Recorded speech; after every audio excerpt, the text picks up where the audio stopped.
Vous êtes sur CGTN Français en direct depuis Beijing. Bienvenue dans l'essentiel, l'émission qui décrypte tous les mardis et jeudis les grands sujets d'actualité internationale avec nos analystes sur place et en ligne.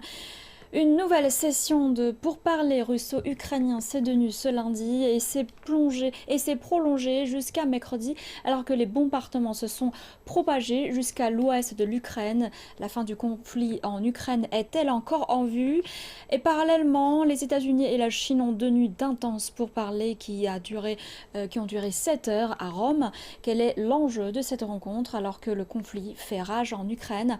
Nous vous invitons à participer à notre discussion en envoyant des messages via nos réseaux sociaux et sur le plateau se trouve avec moi Nicolas Heruzin, commentateur de CGT1 et en ligne avec nous Monsieur Xu Tieping, spécialiste en relations internationales et également Elsa Zure, correspondante de CGT1 à Paris. Bonjour à tous. Bonjour. Bonjour. Bonjour. La Cour internationale de justice des Nations Unies a ordonné à la Russie de mettre fin à son opération militaire en Ukraine. Elle dit ne pas avoir vu de preuves pour soutenir la justification de Moscou pour l'opération. Le président ukrainien Volodymyr Zelensky a une nouvelle fois plaidé pour une zone d'exclusion aérienne au-dessus de son pays lors d'un discours devant le Congrès américain. Il a également appelé à davantage de sanctions contre la Russie et à une interdiction des importations russes. Le Kremlin avait auparavant critiqué le président américain Joe Biden pour avoir qualifié le président russe Vladimir Poutine de criminel de guerre, qualifiant ce commentaire d'inacceptable et impardonnable. Pendant ce temps, les combats se sont intensifiés autour de Kiev, la capitale de l'Ukraine. Les autorités ont imposé un couvre-feu de 35 heures mercredi. Des bombardements ont également frappé la deuxième ville d'Ukraine, Kharkiv, faisant 3 morts. Toutefois, alors que les combats entrent dans leur 4e semaine, des signes positifs sont apparus, tant de la part de Moscou que de Kiev, en vue de parvenir à un compromis dans le cadre des pourparlers de paix en cours. Et donc de nouvelles négociations ont été menées entre la Russie et l'Ukraine pour tenter de trouver une issue à la guerre. Elsa, les résultats sont-ils encourageants ? Alors plus important encore que les résultats ou non, ou existants ou non de ces pourparlers entre la Russie et l'Ukraine, c'est le fait qu'ils existent. Je veux dire, c'est primordial que les belligérants puissent continuer à se parler et à communiquer et à négocier encore pendant ce conflit qui est, je le rappelle, toujours en cours évidemment. Alors, il y a plusieurs choses qui se sont passées depuis notre émission de mardi. Il y a eu 2 choses, une à peu près un peu mineure, je qualifierais de mineure, c'est-à-dire l'exclusion de la Russie du Conseil de l'Europe. Bon, c'était plus ou moins attendu. En plus, c'est pas vraiment une exclusion parce qu'elle a demandé à s'en retirer avant que la décision d'exclusion soit prise. Donc voilà, ça c'est un événement que je qualifierais de mineur. Un autre événement que je qualifierais pour le coup de majeur, c'est-à-dire la déclaration du président ukrainien Volodymyr Zelensky mardi 15 janvier, qui a, de son propre aveu, a dit que effectivement l'Ukraine ne ferait sans doute probablement jamais partie de l'OTAN. Il l'a reconnu dans une vidéo puisqu'il communique énormément toute la journée sur les réseaux sociaux. Je pense que son peuple en a besoin de voir ces vidéos pour voir que leur président continue à travailler de son côté activement à la paix. Donc il l'a reconnu, il a demandé aux Ukrainiens d'être fatalistes et réalistes à ce sujet. Alors vous parliez des négociations, est-ce qu'elles ont donné quelque chose? Alors je dirais que oui et non. C'est-à-dire qu'en fait il y a encore pas mal de zones de flou qui subsistent dans ces négociations entre la Russie et la guerre. Il y a encore un gros point d'achoppement qui est le statut de neutralité de l'Ukraine qui est voulu par Moscou. Alors cette neutralité, elle serait un petit peu à l'image de celle de l'Autriche ou de la Suède, c'est-à-dire que en fait, l'Ukraine s'engagerait à ne jamais s'aligner en cas de conflit avec d'autres pays ou dans d'autres zones du monde. Et ça, l'Ukraine le refuse absolument, c'est-à-dire dès que la réunion entre la Russie et l'Ukraine a été terminée, tout de suite le gouvernement ukrainien a fait un communiqué en disant comme quoi non, on ne veut pas ce statut de neutralité, on le refuse totalement. Donc ça, c'est un premier gros point d'achoppement. Les autres zones d'ombre, c'est-à-dire que Volodymyr Zelensky s'est engagé à faire des compromis sur le sujet des régions autoproclamées de Lugansk et Donetsk, sauf qu'on ne connaît pas la teneur de ces compromis, on ne sait pas ce qu'il propose, ce qu'il met sur la table. Donc ça, c'est un autre problème. Et donc il y a d'autres sujets comme ça qui subsistent, et donc ces négociations, en fait, elles sont toujours un peu au point mort. Je pense que la Russie cherche à gagner du temps, puisqu'elle pense qu'en fait la résistance ukrainienne ne tiendra pas encore très longtemps, peut-être quelques semaines, mais pas plus. Donc peut-être que les Russes cherchent d'un certain côté à gagner du temps, pensant que peut-être la résistance ukrainienne va s'effondrer, et donc ils auront un boulevard devant eux pour pouvoir imposer leur desiderata. Donc l'Ukraine a fait une sorte de compromis, mais quelles sont les demandes que le président russe Vladimir Poutine a mises sur la table pour mettre fin au conflit, Monsieur Su? Ouais. Bon, comme on dit, bon, il y a par exemple neutralisation, non-adhésion à l'OTAN, reconnaissance des trois républiques, du Crimée, et puis les deux républiques, je dirais, autoproclamées, démilitarisation, dénazification. Je pense, bon, c'est les revendications, mais en réalité, c'est peut-être sur la reconnaissance des deux républiques autoproclamées, sur le décret dit, entre guillemets, dénazification, démilitarisation, reste encore négociable et discutable. L'essentiel, c'est plutôt neutralité et non-adhésion à l'OTAN. On voit que la position ukrainienne commence à se souple plus en laissant une certaine marge à négocier, mais finalement, c'est concernant la neutralité. Je dirais, d'une part, c'est à la Suisse, à l'autrichienne ou à la suédoise. Là, c'est pas clair. Et d'ailleurs, qui se joue, disons, des garanties comme des garanties internationaux. Là, c'est non plus, je dirais que très clair.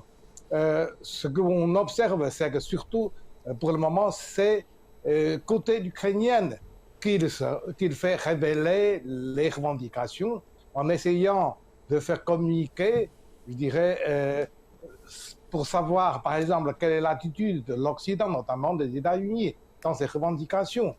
Ce qu'on pense, oui, maintenant, on est entré dans la deuxième phase, que la progression du champ de bataille sur le terrain s'accompagne essentiellement, ce n'est pas le but principal, mais s'accompagne avec la progression concrète de négociation.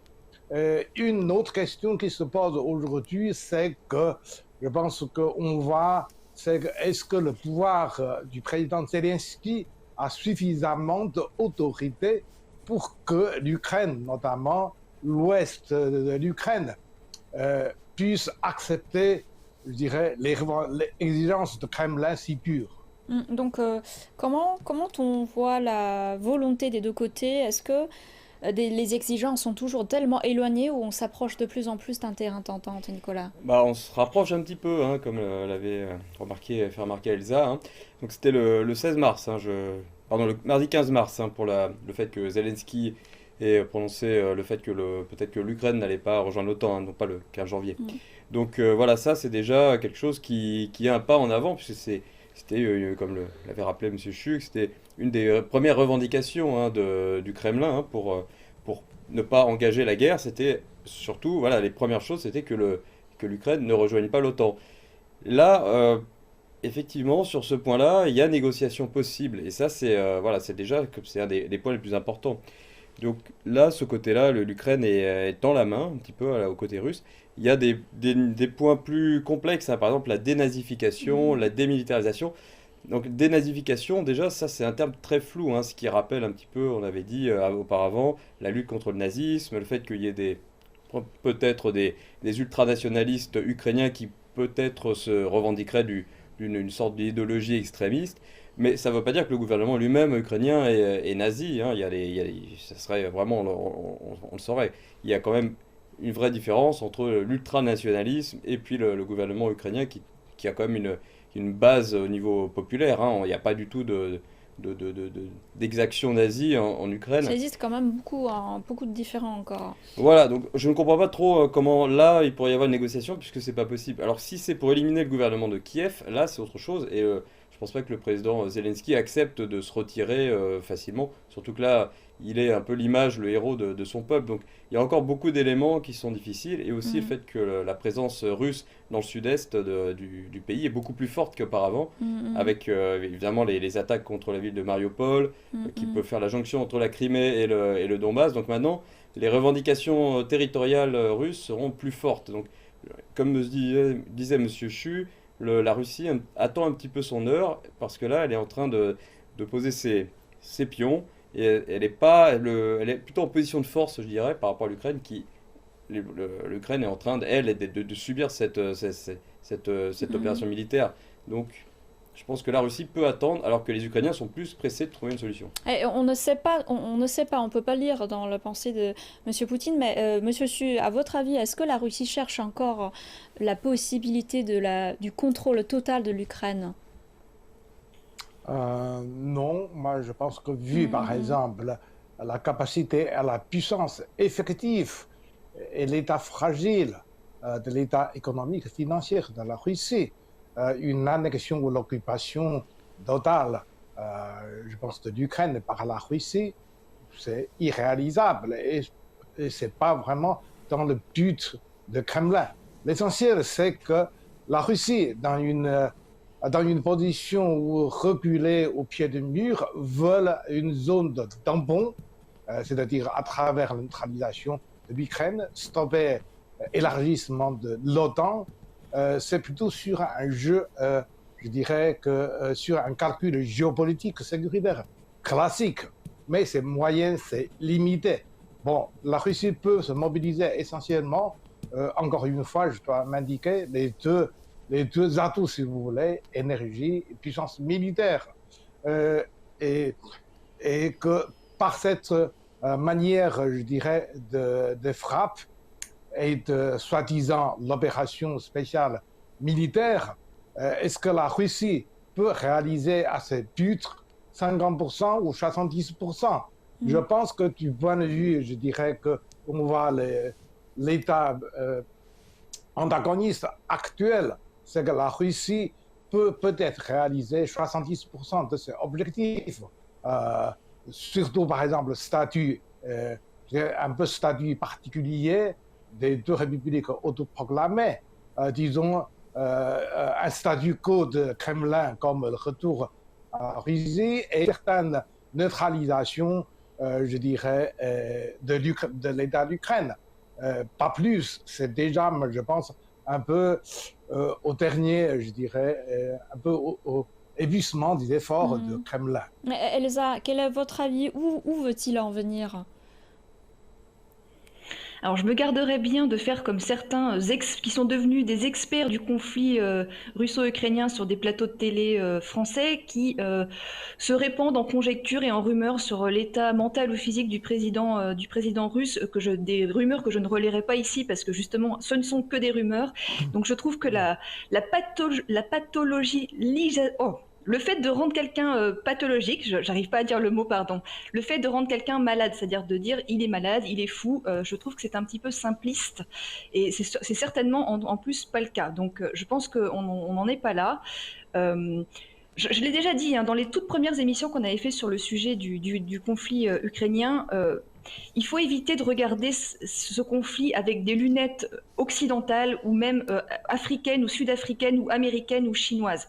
Le monde slave, c'est un monde qui est complexe. Les Slaves, les Russes ne pensent pas comme nous, n'ont pas la même conception des choses, n'ont pas la même vision des choses.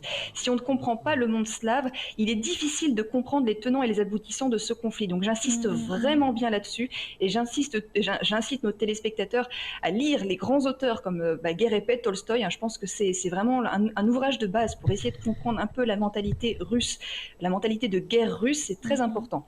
Donc sur les intentions de Vladimir Poutine, elles sont même pour nous, même pour moi, elles sont difficiles à comprendre. C'est-à-dire que qu'est-ce qu'il veut exactement? Est-ce qu'il veut la tête du gouvernement ukrainien? Qu'est-ce qu'il veut? On ne sait pas. Là, en tout cas, tout ce qui est sûr, c'est qu'il est extrêmement déterminé et qu'il ne lâchera pas la partie comme ça.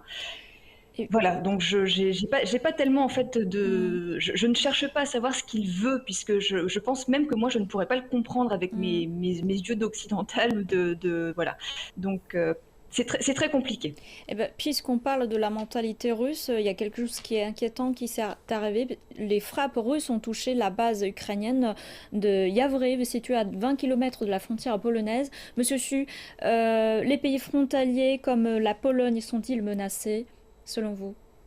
Moi, je dirais il y aurait plusieurs interprétations.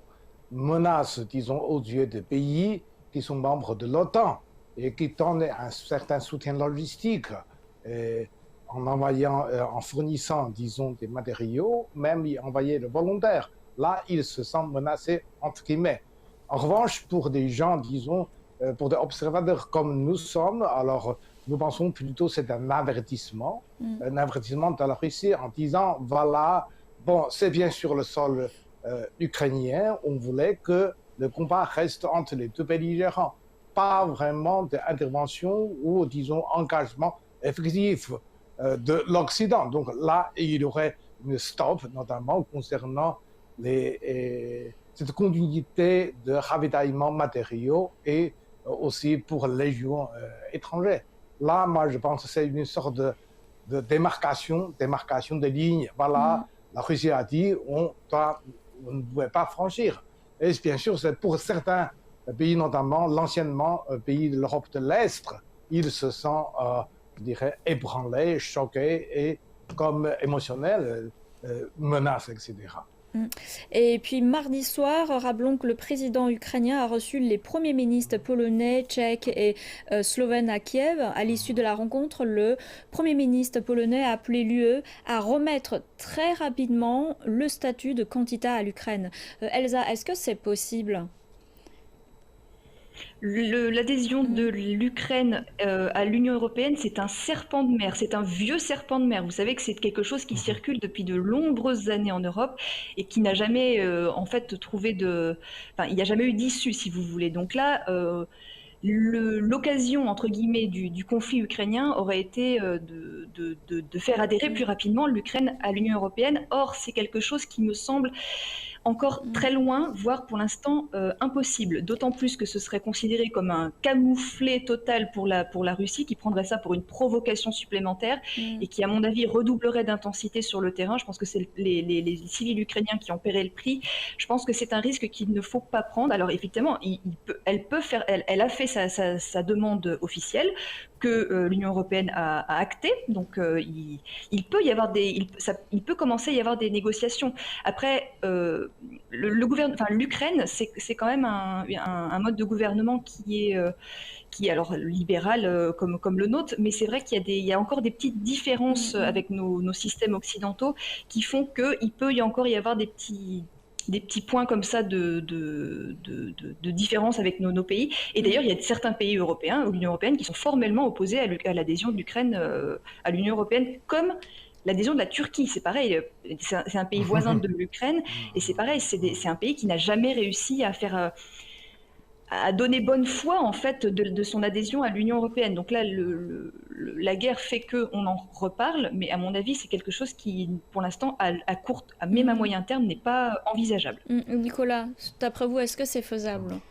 Je pense que là, c'était plutôt un effet d'annonce, de stratégie de la part de Kiev, en disant, déjà, ils avaient appelé une interdiction de survol aérien, ce qui est un no-fly zone, ce qui est parfaitement impossible à effectuer sans entrer en guerre avec la Russie. Ça a été clairement expliqué par le président Joe Biden.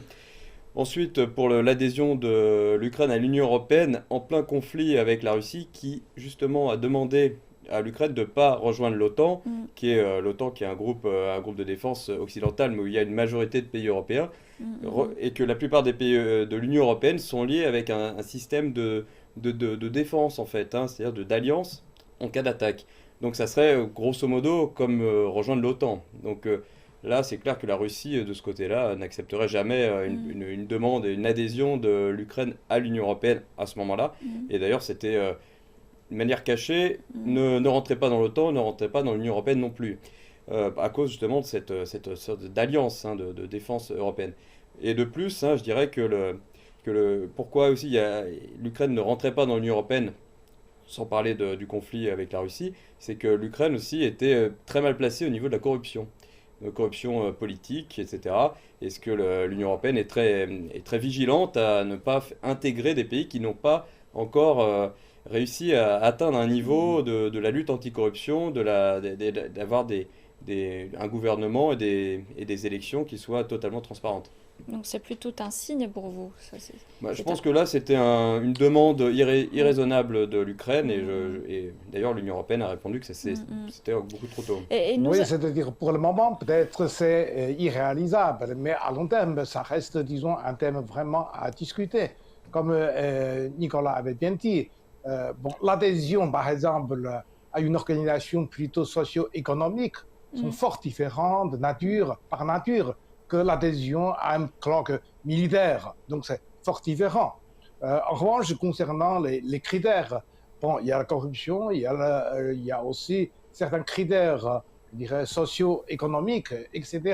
Et dans ce cas-là, l'Ukraine est encore, même aux yeux de Bruxelles, je dirais, assez loin. Mais on peut trouver dans cette revendication, il y a quelque chose. D'une part, c'est qu'avec plusieurs phases élargissement, c'est que le poids au sein de l'Union européenne, le poids des pays de l'Est, anciennement l'Est, augmente beaucoup plus, mais sans pour autant vraiment encore imposant face aux vieux membres. Premier. Et deuxièmement, c'est que je pense que quand on pense par exemple à une adhésion éventuelle de l'Ukraine, il faut penser que aussi les pays, pas seulement la Turquie, mais aussi des pays Balkans. Donc, dans un calcul en général, l'adhésion de l'Ukraine ne constitue pas une priorité pour la majorité des membres. Et nous allons parler maintenant d'une autre rencontre très importante diplomatique en ce moment, c'est les États-Unis et la Chine qui se sont rencontrés ce lundi à Rome pour discuter des défis auxquels sont confrontées leurs relations, et y compris bien sûr le conflit en cours en Ukraine. Et cette réunion avait été planifiée depuis un certain temps. Monsieur Su, quel est le rôle de cette rencontre dans la résolution de la crise ukrainienne?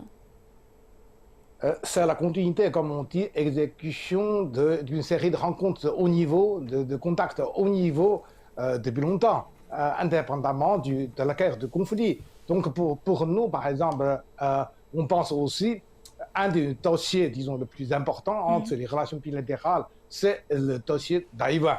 Et pas vraiment, je dirais, bien sûr, la guerre russo-ukrainienne, c'est important, mais ce que nous insistons vraiment sur aussi le dossier de Taïwan. Là, c'est important. Deuxièmement, je pense qu'on a, je dirais, bien affiché notre attitude. On n'est pas, je dirais, les parties prenantes dans ce conflit. Et le principe que nous insistons, c'est plutôt cette négociation, pas escalade. Et que je pense que même si, par exemple, on entend par exemple que certains hommes politiques, la Maison-Blanche, parle aussi des sanctions contre la Chine. C'est illogique, c'est, je dirais, quelque chose de vraiment injuste. Ce que nous pensons, moi je pense que nous prenons une attitude beaucoup plutôt autonome, indépendante. Et devant ce conflit, on n'est pas la partie prenante, mais nous trouvons des points communs avec beaucoup de pays, y compris, je pense, certains pays européens, de chercher de pousser, de faciliter la négociation, même si c'est difficile, que mieux faire une prolongation et escalade de conflit qui va vraiment bouleverser et, je dirais, bouleverser et transformer l'ordre, disons, mondial, plutôt moins vers la paix, mais plutôt vers le conflit. Et Nicolas, selon vous, de quelle manière cette rencontre pourrait aider dans la résolution de la crise ukrainienne? Ah, parce que, comme Monsieur Chu l'a dit, hein, la Chine a beaucoup de rapports, de liens avec Mm, les pays qui sont en conflit, hein, la Russie, l'Ukraine. La Chine a de très bons rapports avec l'Ukraine également. mm, Avec la Russie, on a vu hein, avec la visite de Vladimir Poutine hein, au moment des Jeux Olympiques de Beijing, par exemple, mm, récemment, là où il y a eu ce traité d'amitié sans limite hein, qui avait été signé entre les deux pays. Et avec beaucoup de pays de l'Union européenne, évidemment, le commerce avec l'Union européenne est très important aussi pour la Chine. Avec les États-Unis, il y a aussi un commerce qui est très important. Il y a des tensions diplomatiques, mais bon, ça n'a aucun rapport avec ce qui se passe en Europe. S'il y a des tensions diplomatiques, c'est plus mm. avec dans la région Asie-Pacifique. Donc là, s'il y a des sanctions qui sont émises à l'encontre de la Chine, ça serait parce qu'elle est très proche de la Russie. Mais c'est un partenaire commercial, un Mhm. partenaire politique, avant même le conflit. Et je pense pas qu'il y ait beaucoup de choses qui ont changé. La Chine a son rôle à jouer Mhm, parce mhm. qu'elle peut être écoutée par toutes les parties prenantes. Et je pense que justement, en appelant à la négociation, elle a aucun intérêt, la Chine n'a aucun intérêt à ce que le conflit perdure en Europe pour beaucoup de raisons, et notamment économiques. Ce que veut la Chine, c'est que le conflit s'arrête. Et d'ailleurs, selon les États-Unis, la Russie aurait demandé l'aide économique et militaire de la Chine. Comment vous réagissez là-dessus, Monsieur Xu? Si on voit par exemple le ton exprimé par la Maison Blanche avant la rencontre et après la rencontre, je pense qu'on trouve certaines nuances de changement. Mm, mm, Est-ce que par exemple, c'est raisonnable qu'un pays se décide, un pays, je pense que si menace l'autre partenaire si important de faire les sanctions à condition que ce pays lui obéisse totalement dans sa politique internationale. Non, absolument pas. Je pense que sur ce point, on n'a rien à céder devant exigences irréalistes et injustes des États-Unis. D'ailleurs, moi, je pense que nous pensons que quel que soit le conflit ici, là, la sanction unilatérale, je pense, ne produit pas des effets, je dirais, positifs mm, ou souhaitables. Finalement, quand on pense, par exemple, ce type de sanctions depuis quelques décennies envers l'Iran, avec d'autres pays, et cette fois-ci envers la Russie. Est-ce que c'est améliorer ou renforcer, consolider la paix ou la coprospérité dans le monde, ou plutôt c'est élargir, c'est, je dirais, de graver aussi le conflit. Là, il y a un choix. Tout de même, je pense qu'il y a le G20, il y a les Nations Unies, il y a certaines règles que c'est que les pays ne doivent pas, je dirais, de mener une politique vraiment de la guerre froide, uniquement sur les localisations mm. militaires dans ce monde. Ce que nous pensons plutôt, c'est tout à fait autrement, et surtout, moi, je pense, cette sanction unilatérale, si habituelle, si pratiquée par les États-Unis, ne donne pas, je pense, que le résultat Mm. positif. Et d'ailleurs, souvent, c'est que ces pays, je dirais, qui pratiquent la sanction, lui-même est souvent aussi les victimes, Mm. disons, secondaires aussi, pour son Exactement. économie, mais aussi Oui. bien de son peuple aussi. Oui, exactement. Avec les conflits militaires et les sanctions économiques, l'avenir de l'Ukraine reste inconnu et certainement tragique. Donc, en espérant que les négociations à l'avenir pourront prendre les faits. Merci Nicolas, merci Monsieur Su et Elsa de votre partage. Et c'est la fin de cette émission. Je vous retrouve la semaine prochaine pour une nouvelle édition de l'Essentiel. À très bientôt sur CGTN Français.